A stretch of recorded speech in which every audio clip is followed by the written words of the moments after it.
Hello and welcome to episode 3 of the Sterns Files. So we're going to be doing these live streams. So the short live streams, under an hour, very concise, so that they're easily watchable on the replay. We're going to do them for as many days at the same time as it takes to get through the entire discovery that has been released so far on the prosecution of Stephan Sterns. An absolute monster. Okay. Purple Ages jumped in once again with 10 gifted memberships. Thunderhorse, Simmy, Merge, Bluebird, Snarks, great name. Baby Firefly, Tiny Dancer, Teresa, Elle and Lisa. Welcome, you guys. You get a month's free membership, courtesy of Purple Ages, who is beyond a superstar at this point. I don't have words to describe how generous you are, Purple Ages. Right, we're going to get straight into this because there's no time to lose. So we are going to be able to rocket through quite a few pages today because there's a lot of lists and stuff. So we'll be able to rocket through. I like this kind of discovery, though, like these short reports where you find out little snippets of information that you wouldn't normally know unless you really dig. But I just find them interesting because I'm a nerd like that. So these are reports from the Orange County Sheriff's Office, and these were things like witness canvassing, like canvassing apartments, and the tips that came in that are relevant to this case. So the first report here is Officer Vasquez, and this report is by someone called Maria Ann, I guess. So this is February 28th. This is the narrative.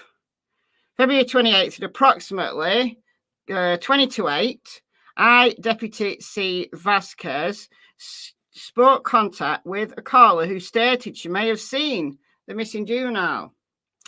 And what this person says, so Maria Ann Other, stated on February 26th at approximately 1:30, she was driving on Hunters Creek Boulevard and noticed a young girl crossing the street. Maria stated the young female was wearing a green hoodie and carrying a backpack in one hand and a plastic bag in the other. Maria was unsure the colour of pants the female was wearing and said it might be white or black. Maria also stated the backpack was cream coloured and her shoes were white. So we know this is not Maddie, right? We know Maddie was already dead by 1:30 on the 26th. But I'm wondering whether this young woman is actually the juvenile that was caught on the church camera. Do you remember there was that little period of time in the 4 days before her body was found where she'd possibly been seen on the camera near the church? And it took law enforcement, I think, a couple of days to realize it actually wasn't her. And I'm wondering whether it's because of this tip that, you know, they looked at the church camera, then they got this tip and they thought maybe that could be Maddie, but obviously, sadly, it wasn't. So now we've got Officer Davila, and we've got no witness name here. Okay. So on February 28th, approximately 1935, so 25 to 8 in the PM, Deputy First Class Renee Davila was contacted by Corporal Alexander Richards from the Homicide Unit. Corporal Richards requested assistance by utilising my canine partner, Canine Archer, to conduct a sweep of 2 vehicles for human remains. So these are little pieces of information that I really like, that you don't get anywhere else, that the news doesn't cover, the majority of creators don't cover, because they're just a bit boring, but I'm a nerd. I like these little details. So due to the fact that Canine Archer is trained in human remains detection, so responded to a southern fenced-in parking lot of the Orange County Sheriff's Office. Central operations located at, and I'm not reading addresses because it triggers YouTube to take stuff down because it considers it like doxing. So at 8:05 p.m, I conducted a sweep of the first vehicle, which was Sterns' vehicle, the silver Lincoln. Canine Archer did not give a final alert to the Lincoln. Interesting, because we do know that Maddie was deceased and she was sat in the front seat. So 7:35, when he chucked the things in the backpack and the laptop in the garbage, and then went to the school and then back, and then drove to a Holiday Inn parking lot, and then transferred her body from the front seat to the trunk. And then it was something past 1. He was 20 miles away on Hickory Tree Road, and he was disposing of her body. So she was in that vehicle for several hours. So it's interesting that Canine Archer didn't give an alert. Now, this is even more interesting. So at 10:10 p.m, I then conducted a sweep of a 2022 Nissan sedan. I'm assuming this is Jen's Jen's car, because the tag is redacted. So upon conducting the sweep, Canine Archer showed a change in behaviour and then gave a final alert by the rear passenger wheel well. I informed Corporal Richards of the results. The sweep was recorded on my agency-issued body-worn camera. So it's interesting that Canine Archer didn't alert on the vehicle that we know Maddie's body was in, but yet did give an alert on a rear passenger wheel well of Jen's vehicle. Very odd, very odd. Maybe Canine Archer needs to brush up on his training. I don't know. I don't know how to explain that. Okay, moving on. Officer Fisher now. General investigation. So this is to do with surveillance. So again, no named witness here. Just a very short report. February 28th, I, Detective Robert Fisher, responded to the redacted for the purpose of distributing missing persons flyers and reviewing videos at the complex. So this would be the apartment complex, to look for relevant content. Upon arriving at the complex, I passed out flyers, the following addresses. So some addresses there.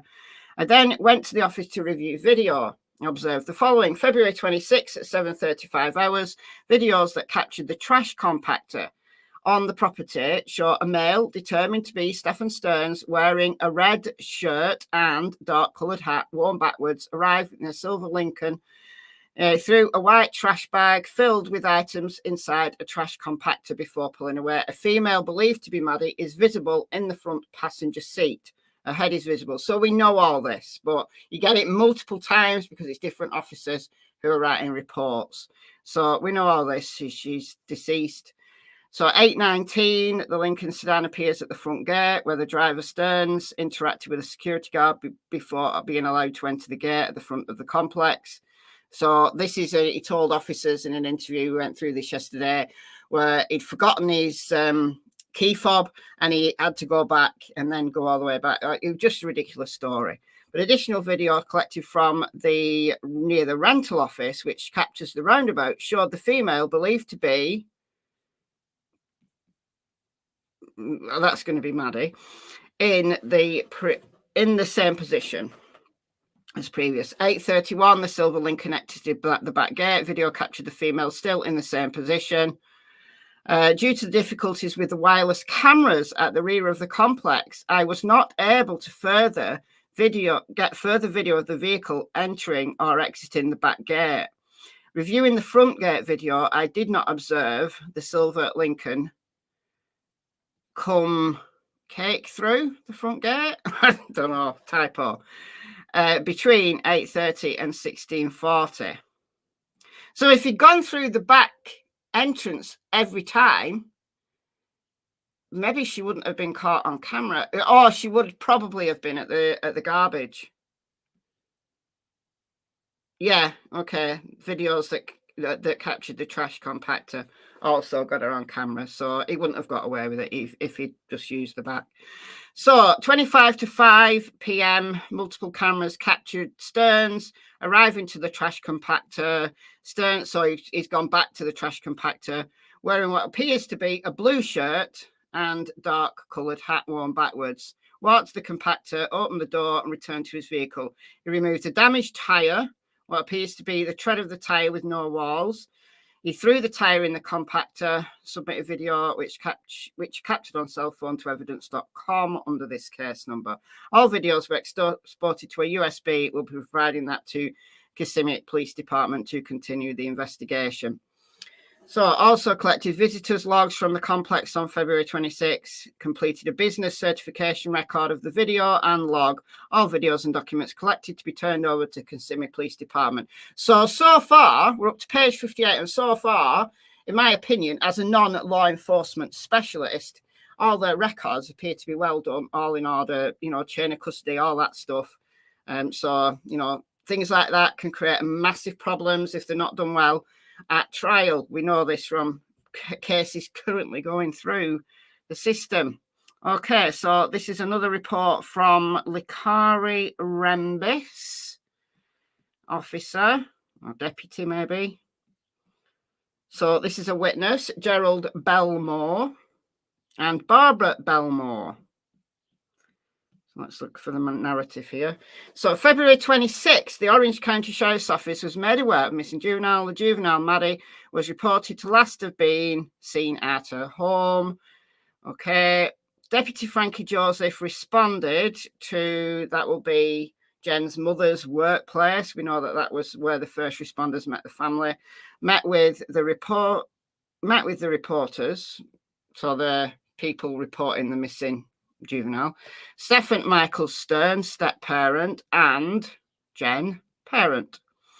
On February 28th, I Detective Rembis Likari was informed of the incident and responded to, redacted, to assist the investigation. I first located the neighbourhood's dumpster, which was behind the basketball courts. The dumpster had a trash compacting function that did not allow for me to see its contents other than a couple of bags that were yet to be compacted. I observed several cameras in the area that pointed at the dumpster. I then assisted with door-to-door canvass. So I'm going to skip through loads and loads of pages here shortly.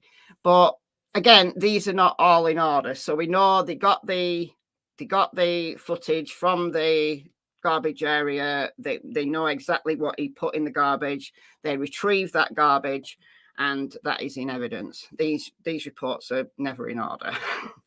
So at redacted, so this is a witness report. I made contact with Barbara and Gerald Belmore and interviewed them. I later returned to their residence and conducted a consensual audio recorded sworn interview. I uploaded the recorded interview into evidence via Axon. So Axon is the body-worn camera, the make of the body-worn camera, so I'm assuming it's that. Following is the summary. Barbara and Gerald have spent their winters and springs at the complex for the last 18 years. I know Jen, Maddie's grandfather. I think that's Jen, but again, we're not sure. But that's going to be Maddie's grandfather. Resided with Maddie and her mother, Jen, for many years and helped raise Maddie.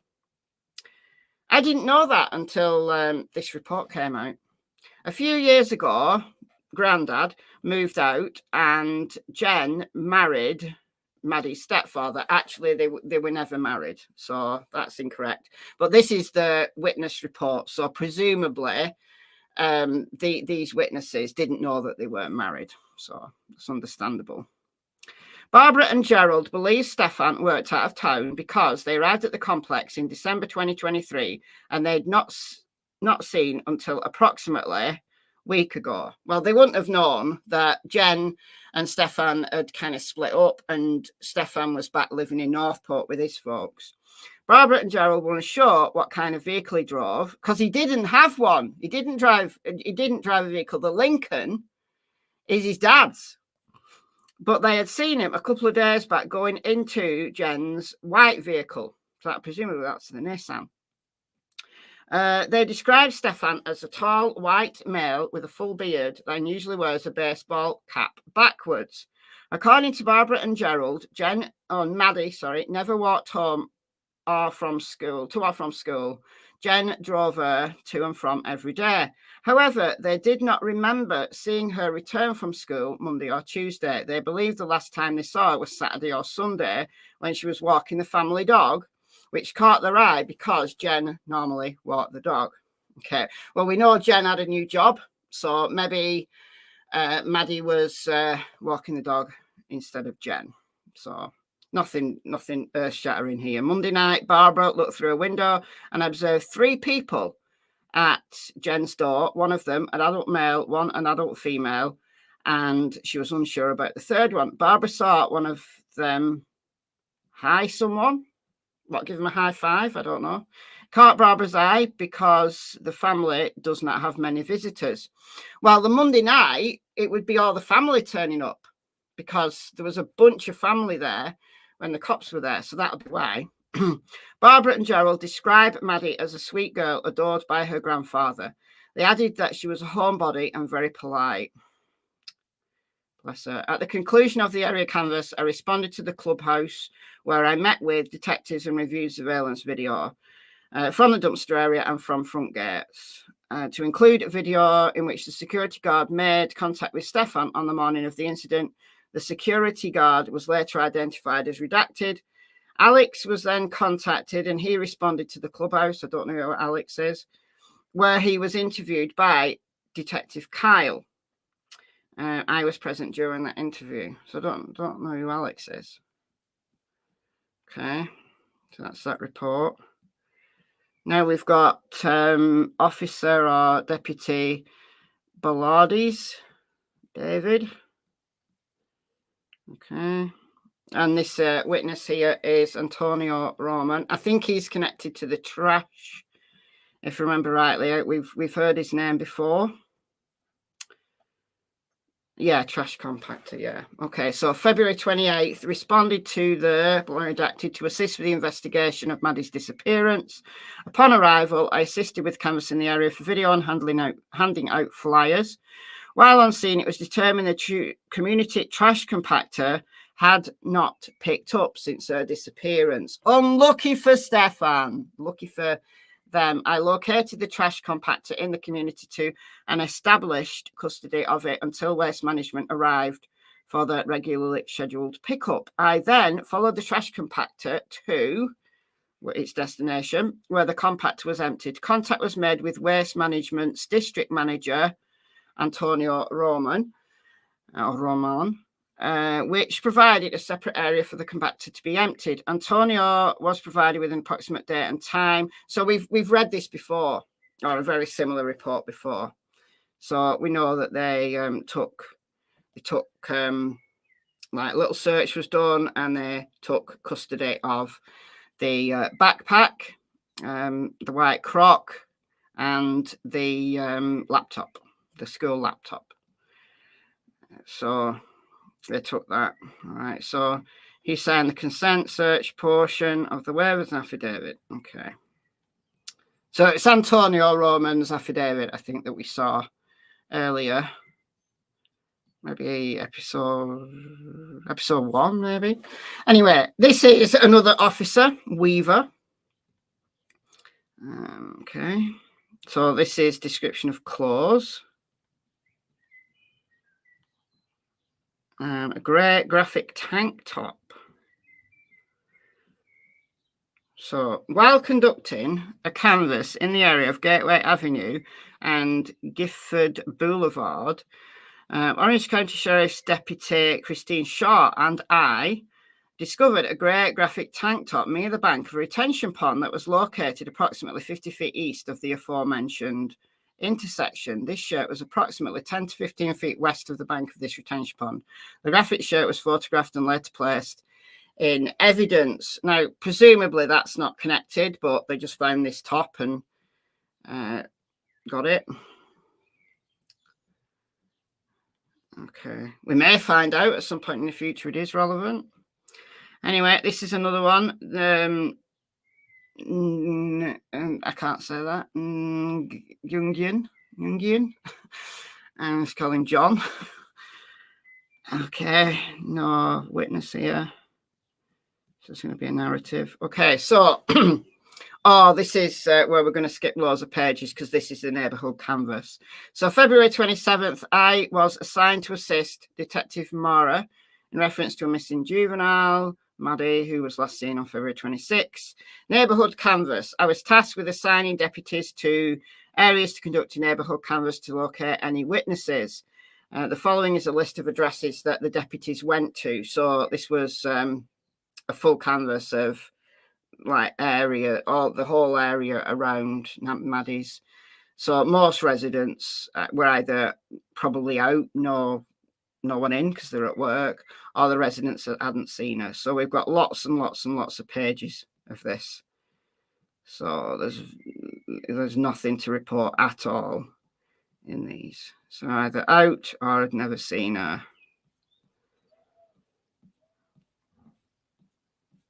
Okay, loads of pages. Like I said, we can skip through lots of these 896 pages in certain areas because of this type of listing. Obviously, it's very relevant to the case. This is good record keeping, but we don't need to read it. Okay, so we're now coming to some search warrants. All right, so February 28th, I authored an exigent search warrant for the phone numbers. We don't know what. The search warrant was signed by Judge Reginald Whitehead of the 9th Judicial Circuit, Orange County. The signed warrant provided to the Electronic Surveillance Support Team to be served to the service providers. ESST, so Electronic Surveillance Support Team, provided the results of pen register, trap and trace device search warrant for the phone numbers, and they attached to this report. On February 28th, I authored another search warrant for Meta Inc. So Meta owns Facebook and Instagram and WhatsApp. They may own more, but those tend to be associated with. So that'll be Maddie's Instagram, maybe, or Stephan. Well, it won't be Stephan's because it's redacted. Probably Maddie's Instagram. Okay, the search warrant was signed by the judge again. Okay, March the 1st, received a response from Meta and they advised they denied the warrant. They denied the warrant. Wow. Instagram, what are you playing at? Wow. Cool. I've never seen that before. Why? Maybe it's because she's missing and it was only like a couple of days. So once they found her deceased and it's a homicide investigation, then I'm guessing they'll just reapply that search warrant and they'll get it. All right. So search warrant for the vehicle, Stephan's vehicle. Search warrant was signed by the judge. March the 1st, conducted the search warrant. Returned to the clerk of the courts for Jen's. That was 2022 in a previous thing, so I don't know. Okay, so we've now got some unredacted addresses that I'm not going to read, but on February 28th, responded to an address on Hardzog Road, room 239. Checked with the hotel staff, and they advised room 239 was checked in by Stephan Sterns. And they had already checked out of the room on February 28th. So he got a hotel room. Huh. I wonder when. Doesn't say. But he checked out by February 28th at approximately midday. Stephan had rented the room for only one night. So would that have been like the 26th? The night of the 26th? Or the 27th? Maybe the 26th? Maybe Jen didn't let him stay there. The hotel staff allowed me to inspect the room. The room had not been cleaned by housekeeping and I observed no personal belongings left in the room. Took no further action. Interesting. Okay, so we've got another officer here, Alicia. Officer Alicia. Again, no witness. So there's going to be a report here. Okay, short report.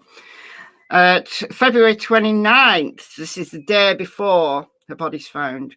While conducting a canvass of the area of these areas here, Detective Alicia located exterior cameras at an Exxon gas station in Gateway Avenue, Orlando. The camera appeared to be pointed to the street view. Upon review, located what appeared to be a silver car travelling eastbound at approximately 9:16 on February 26th.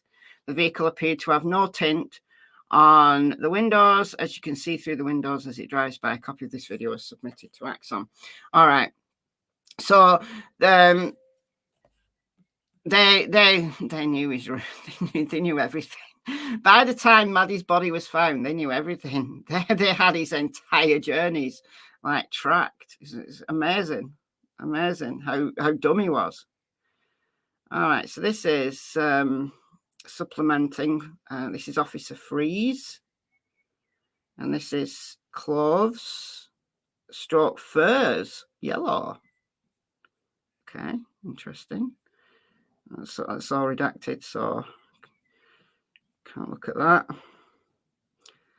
All right, so this is Wednesday, February 27th. Would it kill them to put them in order? Would it kill them to put them in chronological order? No. Anyway, February 27th, Detective Freeze responded to an address in Orlando. Upon my arrival, I made contact with Deputy Andrews, who advised that pieces of unknown article had been located near the pond that sits behind the residence and other homes in the neighbourhood.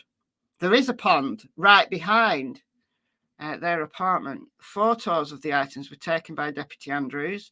Contact was made with the homeowner, so it's not been redacted, Yolanda Nunes, who advised she did not recognise the article. The article is soft cloth material. It's yellow. Item was ripped in 3 different places.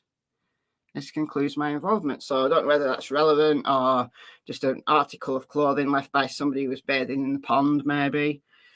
All right. So Officer Jones here. Surveillance footage. Okay. Surveillance footage. All right. So we've got a decent report here. Let's have a look at this. All right, so March the 1st, Orange County Sheriff's Office Violent Crimes Detective Leonard Jones was tasked with assisting in this investigation. After Jones received a short briefing on the latest details in this investigation, he responded to the area of Destination Parkway and John Young Parkway to canvass for evidence. During this time, Jones responded to the Holiday Inn vacation. So this is a report relating to where Stephan went on the morning of the 26th to transfer Maddie's body from the front seat to the trunk. Okay. All right. So according to surveillance footage, Jones discovered that at approximately 9:40. So we know all this. So we know this report. So 9:42, fair-skinned male wearing what appeared to be a dark hat, reddish shirt, tan pants, exited the vehicle, and then walked back to the vehicle, opened the trunk. Open the trunk, I'm sure that should say. The male then walked to the passenger side, opened the door, proceeded to carry what appeared to be a limp female body to the trunk of the vehicle. What an absolute rotter. And then at 9:44, the same male entered the driver's seat and drove away. Okay, collected that surveillance. So we know that. We heard that the other day in another report. So this is Officer Chang. Another report here. Oh, no narrative. What's this about? Oh, okay. It's written on a separate page. Okay. Investigative detail. February 27th, Detective Matthew Chang responded to, redacted to assist Detective Mara Tagler in reference to a missing person. So Tagler was one of the ones who interviewed Stephan Sterns and just didn't believe him. So Chang authored a search warrant to search the residence of Maddie, located at, redacted. The warrant was subsequently signed by the Honourable Judge Reginald Whitehead. Review of traffic cameras, February 27th. Observed the silver Lincoln travelling through multiple locations. Now we know they knew this because Tagler was, I think it might have been Tagler and Chang that interviewed, or was it Tagler and someone else that interviewed Stephan, and they had all this stuff. So yeah, it was the 27th when they interviewed him. And it was also, actually it was the day after, it was the 28th when they arrested him. Anyway, dear me. So the silver Lincoln was registered to Stephan's father, but primarily used by Stephan because he was just a scrounger. He just scrounged through life. The information I observed was provided to Kissimmee Police Department, Brandon Ilga, and Detective Tagler. Oh, I think it was Ilga that interviewed Stephan with Tagler. February 28th, Kissimmee Police Department Detective Ingler provided me additional information regarding the location of Stephan's vehicle as it travelled through St. Cloud and Osceola County. Information obtained forwarded to Detectives Orange County. So a search here, February 28th, search warrant for, that's going to be Maddie's house, I think. Assisted the Orange County Sheriff's Office Forensics Unit in searching the apartment. Simultaneously during the search, detectives learned of photographs and videos on Stephan's phone where Stephan appeared to be having, we were able to locate multiple articles of clothing worn by both Stephan and Maddie in the photos. Multiple articles of bedding and towels observed in the photos were located as well. All items were documented and collected by the Orange County Sheriff's Office. February 29th, assisted Osceola County Forensics Unit in collecting additional evidence from the house. I transported Stephan's cell phone from the Orange County Sheriff's Office Central Operations Building to, redacted, to reference the photographs located on the phone during the search. Numerous additional clothing items, towels and bedding were located inside the apartment located at the above address. Stephan's cell phone remained in my possession and was returned to a secured digital evidence locker located at the Orange County Sheriff's Office after the search. So they'd taken the phone to assist them in the search because they'd got photos on the phone, so presumably that's why. All evidence found at the apartment was documented and collected by the Osceola County Forensics Unit. It should be noted that prior to the search of Stephan's apartment, I was advised there were photographs located on Stephan's phone where he appears to record his roommate. What?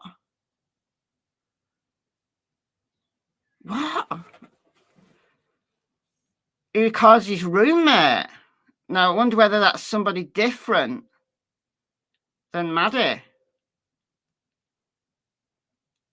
Oh, this is interesting. So it should be noted prior to the search of Stephan's apartment, I was advised there were photographs located on Stephan's phone where he appeared to record his roommate in secret.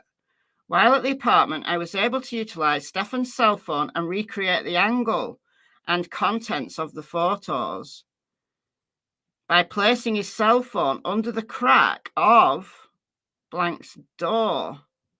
I photographed the placement of Stephan's cell phone and uploaded it to evidence.com. So I wonder whether that's one of the roommates who's different than, because Jen had a couple of roommates. So putting his phone under the bedroom door to photograph. Oh, that's sick. What a sick son of a bee. I wonder whether that is a different roommate, like whether... I'm assuming that if it was Maddie, they wouldn't call her a roommate, would they? They wouldn't call her a roommate. Wow. What an absolute disgusting, sickening individual this human is. March the 1st, assisted Detective Taylor Haller with downloading and conducting an initial review of the Google search warrant return of the Google account belonging to Stephan Sterns.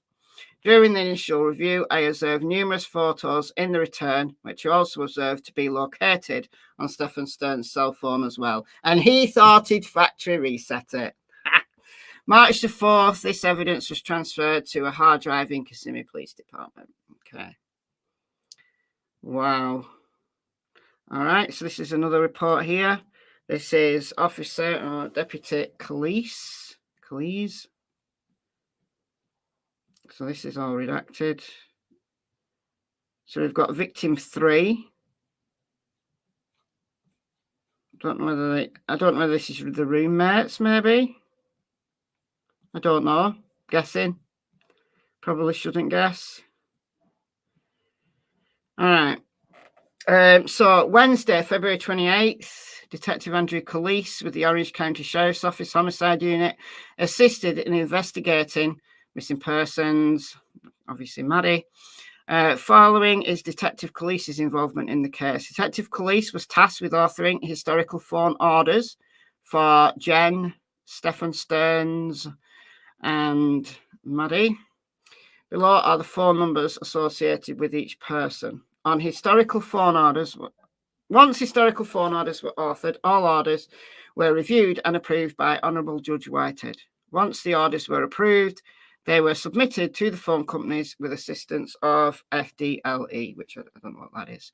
Also, same day, Detective Andrew Calise, along with Orange County Sheriff's Office Sex Crimes Detective Louis Acosta, interviewed with probably Jen, maybe. This interview was conducted at the Orange County Sheriff's Office. So we read the interview with Jen yesterday's episode. This interview was recorded and uploaded to evidence.com. Following is a synopsis of the interview. Should be noted that Detective Calise did not conduct the entire interview. After answering a few questions, Detective Calise stopped the interview and waited for detectives from Kissimmee Police Department. The following is a synopsis of Detective Calise's interview. So just a portion of the overall interview. During the interview, Jen confirmed that Maddie lives with her and that her boyfriend of approximately 7 years was Stephan Sterns. As the interview continued, Jen stated that on rare occasions, Maddie and Stephan slept in the same bed. Oh, rare occasions. Rare occasions, really? Okay, well, he hadn't been there, had he? He hadn't been there, had he? So Maddie was sleeping with Jen. But then what we've heard in other reports is that when they were together, they all slept in the same bed, unless Jen needed her beauty sleep. According to Jen, the reason for this is that she could get some sleep because sometimes all 3 of them sleep in the same bed. I can't get why a 13-year-old girl can't just sleep in her own bed. I don't think that's too much to ask of a 3-year-old, a 4-year-old, a 5-6-year-old. All right, they like sleeping with the parents, but when you get to the age of 13, I don't know. It's a bit weird. Okay, according to Jen, the reason for this was that she could get some sleep because sometimes all 3 of them. All right, we've read that. Jen also confirmed with Detective Calise that she and Stephan had been sexually intimate. Detective Calise presented Jen with various images that were recovered from Stephan's cell phone. Oh my God. The first image was a hand placed on the buttocks of a white female. After viewing the image, Jen identified this hand to belonging to Stephan. So she's been cooperative. So this may be one of the reasons why she's not been arrested for anything, because she's just been cooperative. Maybe. Next, Detective Calise showed Jen a close-up photograph of a white male's part. Jen viewed the picture but was unable to identify it. Detective Police then presented Jen with another image of the same one. Pulled over a pair of pants. Again, Jen viewed this image and identified it so she did identify it. She identified that one as belonging to Stephan. Okay. Jen believed this was Stephan based on the clothing and blanket. So she didn't know what it looked like. She didn't know what it looked like, but she knew the articles around it. All right, okay. A few moments later, Detective Police paused the interview with Jen and waited for Kissimmee Police Department detectives to respond so the interview could continue. Detective Police did not participate in the interview with Jen once Kissimmee detectives arrived. On Thursday, February 29th, Detective Police, along with other Orange County homicide detectives, conducted an extensive area canvass near Old Hickory Tree Road. Canvass met with negative results because they know he'd been there. But anyway, the day after they found her. All right, so that's Detective Police. Now we've got Detective Saverley, Brian Saverley. So this is recordings, audio, visual, DVR. Okay. All right, so we've got a witness, Patricia O'Neill. A witness, Brooklyn Morgan. Deja. Autumn Bateman. I wonder why some witness names are on and some names are redacted. I don't know. All right, so February 28th, 10 o'clock, briefed regarding the missing person, Maddie. Contact with Kissimmee Police Department. I was tasked with meeting Kissimmee Police Department Detective B. Ilgan. It was learned that the vehicle of Stephan Sterns was observed travelling on Old Hickory Tree Road, located in St. Cloud. Informed the vehicle passed the school on Monday at approximately 1:12 p.m. So the school at Old Hickory Tree as it travels south towards Nolte Road on Monday, February 26th at approximately 2:17. The same vehicle passed the school travelling north towards Interstate 192. Met with Detective Ilgan of the Kissimmee Police Department at the school, made contact with Patricia O'Neill and conducted a sworn audio recorded statement with her outlining the fact that she was the custodian of records for the surveillance video at the school. Patricia O'Neill provided the surveillance video electronically. Then conducted a canvass along Hickory Tree Road, located a black car tyre on a vacant field associated with the Cemex USA, located there at St. Cloud, contacted Orange County Sheriff's Office Forensics and investigator C. Marcus responded and collected the tyre. It was later learned this vehicle tyre was irrelevant. All right. Because he put the tyre in the trash compactor. They managed to get it back. Video surveillance collection. Okay, so locate potential business cameras in the north of a vacant lot where that tyre was located. Cameras are fixed to the Rockers Lockers located there. Made contact with the business representative, Brooklyn Deja.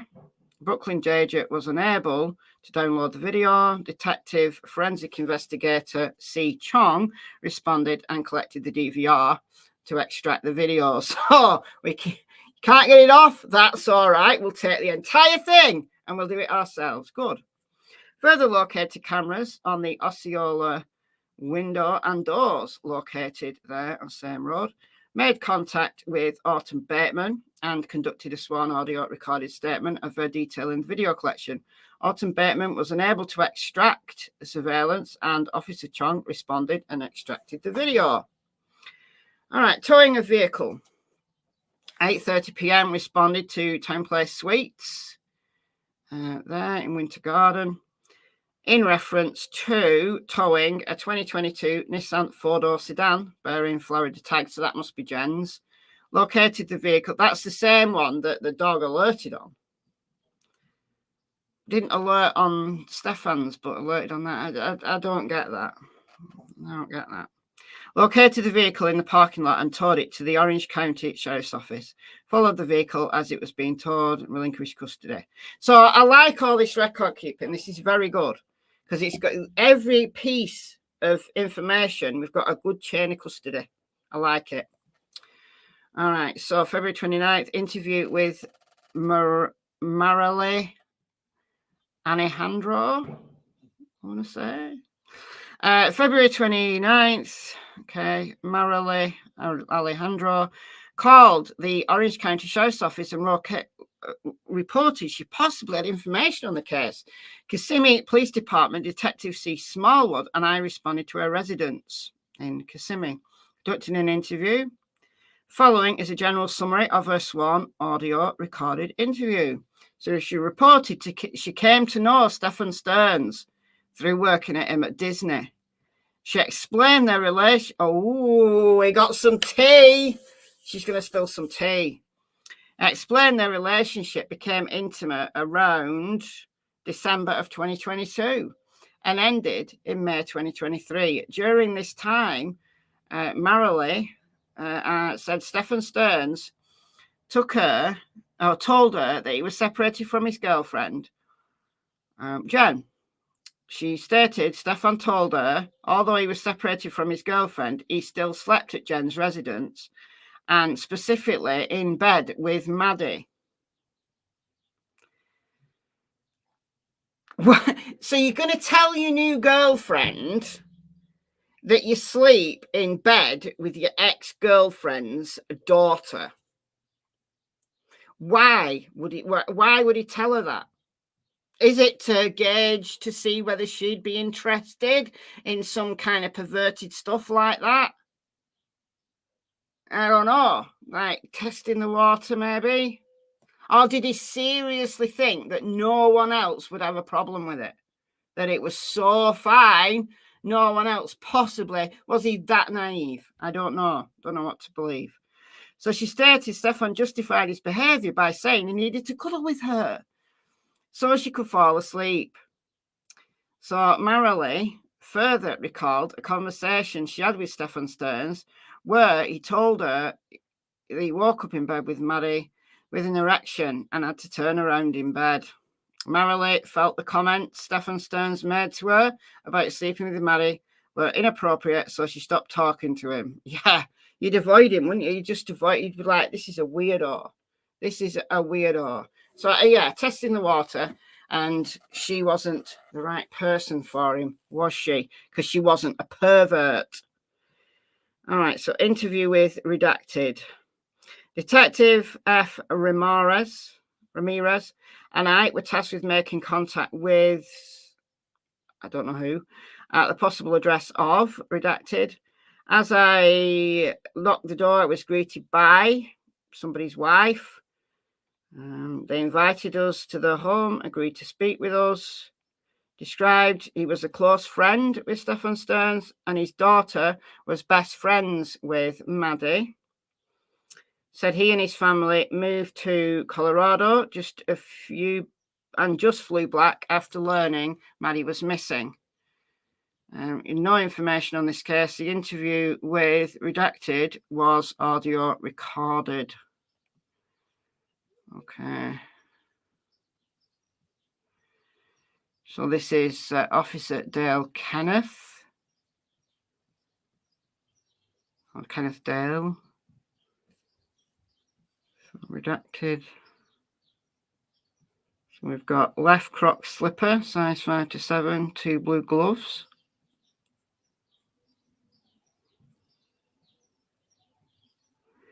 All right, we'll read this one and then we'll call it for today.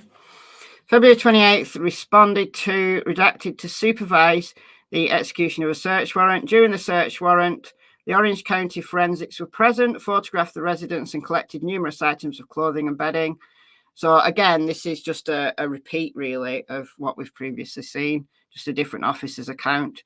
Identified being in contact with the victim during the essay.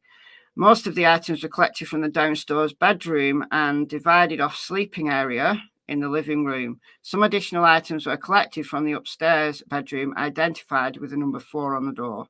After forensics left the residence, a roommate named redacted, arrived and requested items from her bedroom. I escorted her while she collected clothing and toiletries from her room and left the residence. I mean, these roommates, they must be absolutely floored by all of this, because I have no doubt whatsoever that, you know, that they absolutely had no idea what he was doing. I don't think any of them were in on it, like the roommates, like one of them having been spied on. I mean, it's just disgusting. Being spied on by him putting his phone under a door. I mean, come on. It's like a juvenile. It's like a child, like a teenager. Like, you know, just doing stuff for a laugh. It's just horrible. So at approximately 20 to 5 p.m., I was notified that the Orange County Sheriff's Office emergency response team members located a glove in a wooded area to the north of the apartment, responded to collect the gloves. Gloves were located approximately 30 feet into the wood line. One glove was balled up inside the other. Photographed the glove and surrounding area before placing them in an evidence envelope and later turned over to forensics. So all these various items of clothing, they're going to be tested, whether they're, you know, they're relevant to the case or not, we won't know until they're tested. So at approximately 20 past 5 in the PM, forensics manager Vanessa Nylander called me and notified me they located some of Maddie's belongings in the trash, okay, including a single white croc. So CSI Janiak recalls seeing the crocs in the downstairs bedroom, re-entered the residence and looked at the downstairs bedroom for white crocs, located 3 white croc shoes near the window, 1 pair of women's size 8 and a single left shoe size 5 to 7, which matched the right side 5 to 7. So 1 pair would have been Jen's, 1 pair Maddie. And why did he throw one in the trash? Why did he throw 1 croc in the trash? Is it because one of them had fallen off when he was carrying her out? I still want to know how he got her out of that apartment without being seen. Still want to know that. Some people have said maybe he killed her in the car, which I guess is possible. But it must have been at some point in the night. So took photographs of the shoes, packaged the shoe. And they'd know that, wouldn't they? They'd know that he went out in the night. They'd know that. Because it's so well surveilled, this place. Unless he went out the back way, which we have learnt today that the camera wasn't working. So I don't know. It's possible. Either is possible. So packaged the shoe, later turned it over to forensics. Remained on scene until Kissimmee PD detectives arrived and took control. Okay. All right, so we're going to call it here for today. So we're on page 102 when we come back tomorrow, and it's going to be reporting officer Kyle Cole. Let's just look ahead. What's Kyle Cole going to do? Correcting more surveillance video. Oh, that's the smoke shop. All right, so we're going to start there, actually. Page 104. Detective Kyle Cole's testimony here. All right, guys. Precasant, member for 1 month, emailed you new Delphi filing. Ooh, new Delphi filing, thank you. All right, we'll check into Delphi. Check into Delphi, and thanks for being a member for a month. All right, guys. If I had any donations that I missed, I do apologize. I was so focused. I wasn't keeping, I had one eye on the chat, but it doesn't normally work very well. I was trying to avoid going to the chat because it will derail me. Trying to be very concise with this stuff so that they're easy.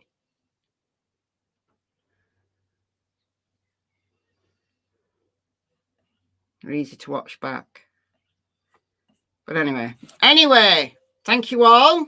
Welcome to the new members.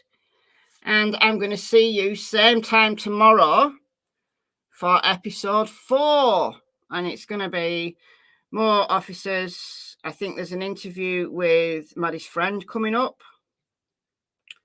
as well. That's coming up soon. Yeah, best friend, Maddie's best friend. So finish the officer reports, Maddie's best friend, and there's going to be more interviews and stuff as well. All right. So starting at page 104. Thanks, mods, as always.